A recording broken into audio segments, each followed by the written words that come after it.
الله مجموعي كان هاتون قدري كان أو أنا بروان بقدري إخوانية الله الإنسان خوي حر خويتي هرشي كائكا بيانوت أيكلف الله العباد ما لا يطيقون طبعا الإنسان يا أويك أخوة بزور إيشكاني بيك يا خويك سربخو طبعا أهل السنة هيج كامل فكرة كان إنيه هيج كي لو فكرة إنيه شو كإنسان لهندشتا مسيرة هيج قصة ومجال اختياري لهندش شيء مخير أخوة اختياري داوت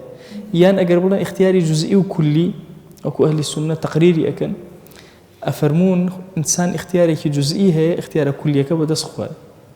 يان إنسان قدرتي جزئي هي قدرة كلي كبدس خوي لم بابتا الله كسيق لقدر أنا هاتبك بروي بقدر نبو تي أكري خوا تكليفك لإنسان كان لشتيك توانانية طبعا أم برسيارة جوابك أقرب لي خوا ناكري مثلا أما ليبكات أم تكليفيان ليبكا الله ديار إنسان كان خوان سرب خوان أقرب لي خوا تكليفيان ليبكا الله ظلم رؤدا خدا عادل نابي ظلم رؤدا سير كان أم دقة الجواب إمام رضايا أبو أم كسك الكتابي خومانا نقل كراوة أفرمي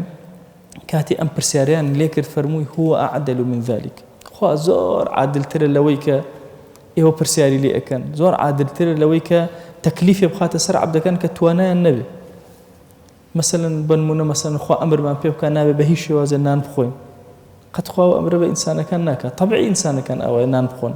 صفتي والتكليفية نغسر شأنك لطاقتي أنا نبي وتان ديك وابو